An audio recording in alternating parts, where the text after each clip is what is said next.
Welcome to my channel Abha English classes. इस video में हम how phrase the press by Dorothy L Sayers पढ़ने वाले हैं।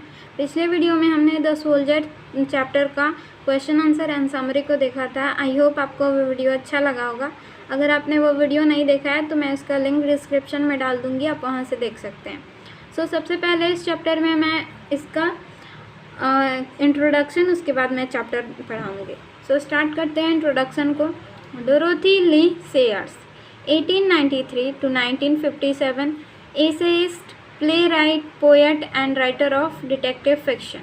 तो डोरोथी एल सेयर का फुल नेम है डोरोथी ली सेयर, जिनका जन्म 1893 में हुआ और मृत्यु 1957 में हुई, जो कि एक एसेइस्ट है, निबंधकार है, प्ले राइट है मतलब एक नाटक लिखने वाली, पोएट का मतलब कवि, और राइटर ऑफ डिटेक्टिव फिक्शन का मतलब हो जाएगा जासूसी कहानियाँ लिखने वाली।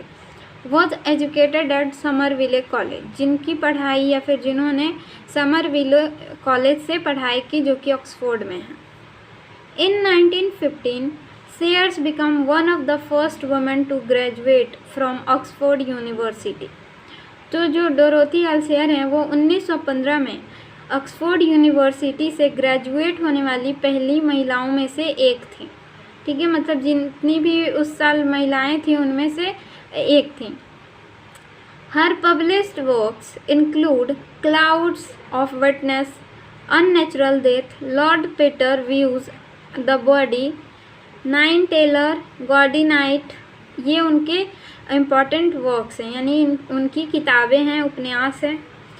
She was edited great short stories of detection. उन्होंने बहुत सारी लिखी ग्रेट शॉर्ट स्टोरी यानी लघु कथाएं ऑफ डिटेक्शन, जासूसी की। And published a competent verse translation of Inferno, और इनफेरो नाम की जो किताब है उसका एक पद्य ट्रांसलेशन की, यानी उसको पद अनुवाद में किया, उस पूरी बुक को एक कविता के रूप में उन्होंने ट्रांसलेट किया।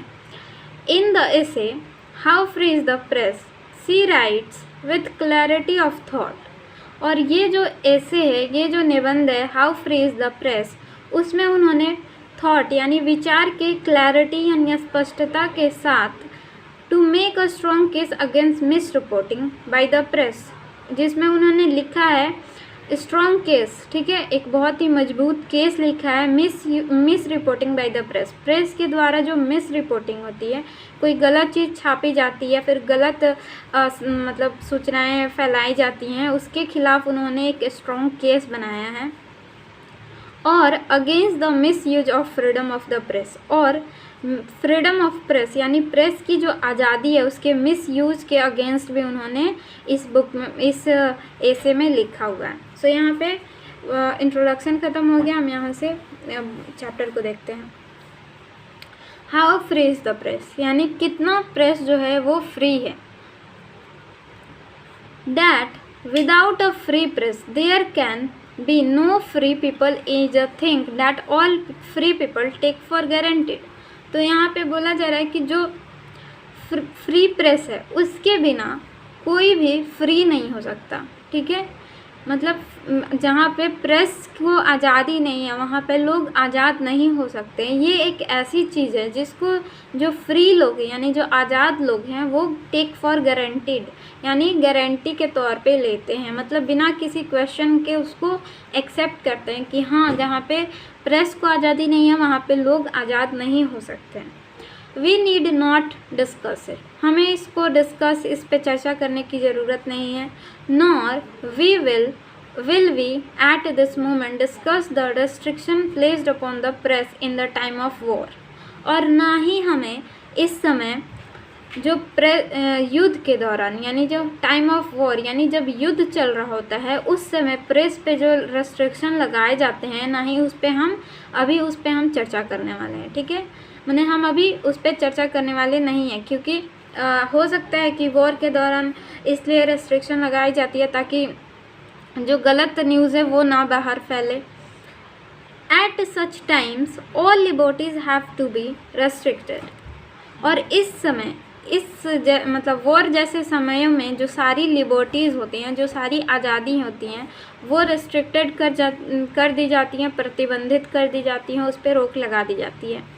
Free people must see to it that when peace come full freedom is restored. और जो फ्री पीपल हैं, ठीक है, उसको ये ज़रूर देखना चाहिए, जो आज़ाद लोग हैं उनको ये ज़रूर देखना चाहिए कि जब पीस आए, जब शांति हो जाए, जब युद्ध ख़त्म हो जाए, सब कुछ नॉर्मल हो जाए, तब जो फ्रीडम है प्रेस की वो वापस हो जाए, ठीक है, वापस जैसी थी वैसी बहाल हो जाए।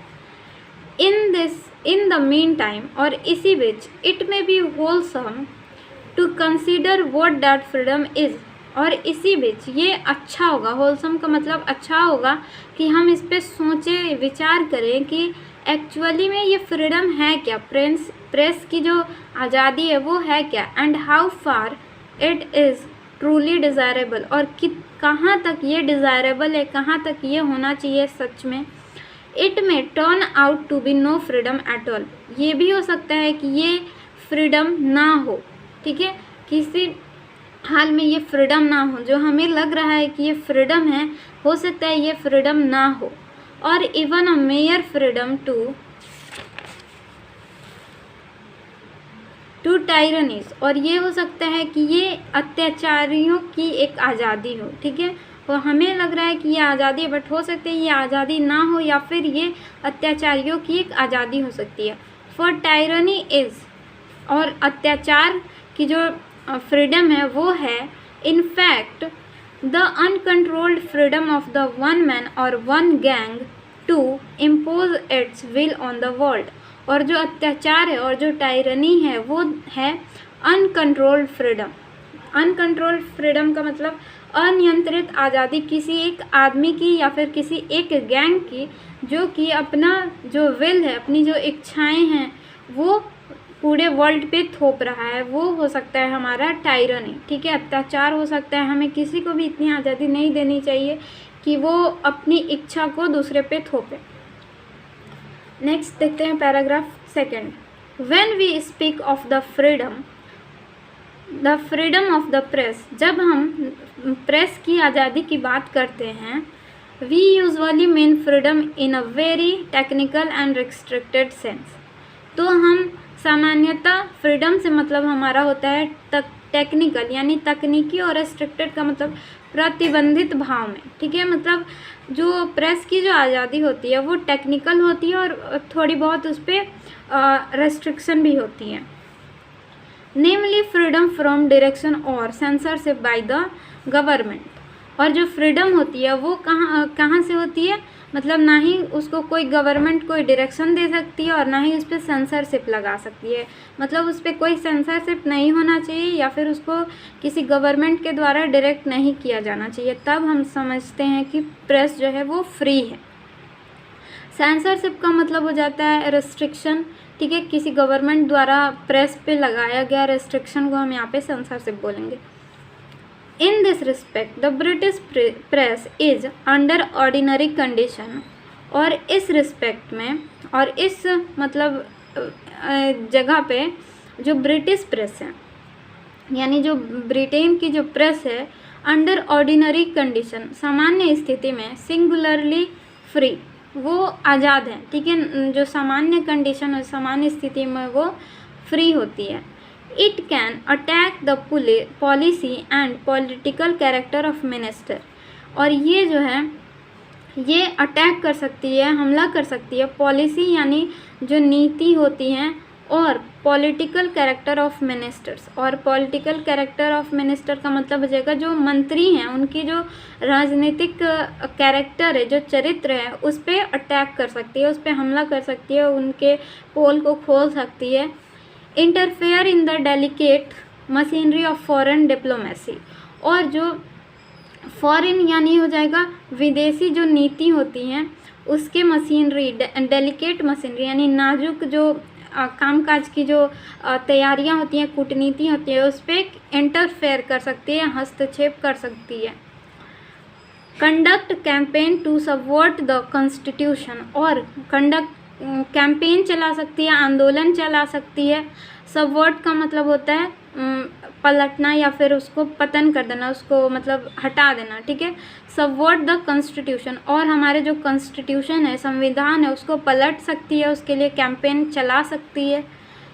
Insight citizen to discontent and rebellion, और इनसाइट का मतलब हो सकता है उत्तेजित करना या फिर उग्र बनाना, ठीक है, उकसाना, उकसा सकती है सिटीजन को असंतुष्टि के लिए और उसमें विद्रोह पैदा कर सकती है।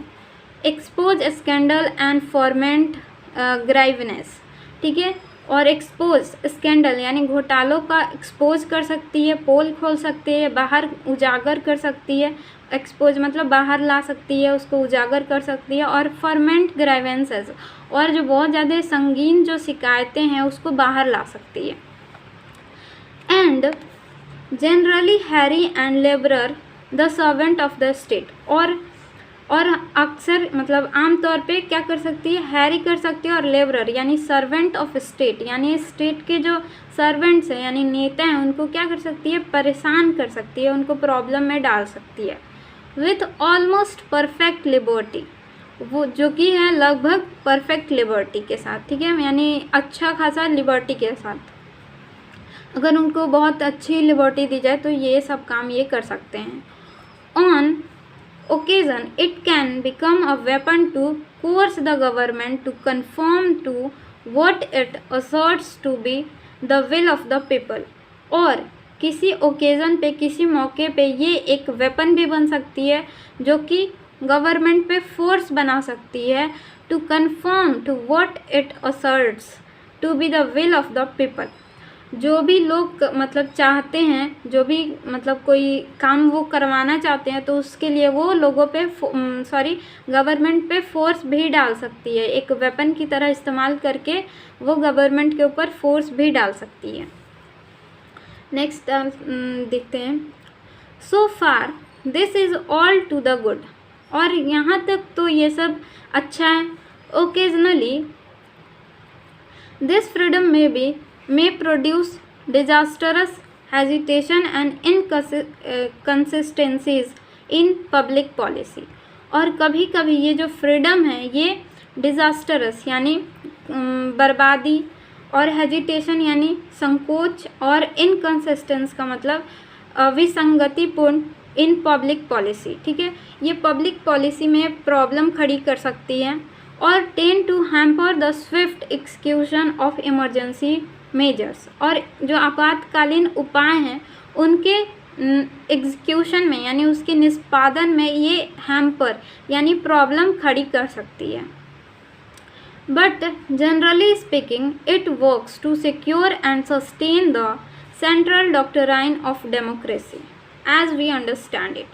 लेकिन जनरली स्पीकिंग आमतौर पे ये हमारे जो सेंट्रल डॉक्ट्राइन है यानी केंद्रीय सिद्धांत है डेमोक्रेसी का, लोकतंत्र का जो केंद्रीय सिद्धांत है उसको ये बचाए रखने के लिए, सुरक्षित रखने के लिए और बचाए रखने के लिए काम करता है। जैसा कि हम समझते हैं कि प्रेस जो है हमारे डेमोक्रेसी को बचाए रखता है, हमारे डेमोक्रेसी को सेफ रखता है, क्योंकि ये हमारे देश की जो भी कमियां हैं उसको बाहर लाता है, जिससे हमें पता चलता है कि हमारे देश में क्या क्या हो रहा है। That the state is not the master but the servant of the people, कि जो स्टेट है, जो राज्य है, वो हमारा मास्टर नहीं है बल्कि वो लोगों का सर्वेंट है, वो लोगों का नौकर है या फिर उनकी सेवा के लिए उन्हें चुना गया है, ठीक है। ये प्रेस उन्हें याद दिलाते रहता है और हमारी डेमोक्रेसी को सेफ बनाए रखता है, बचाए रखता है। आई होप यहाँ तक आपको समझ में आ गया होगा। अगर वीडियो अच्छा लगा है तो please subscribe my channel and share the video. Thank you for watching.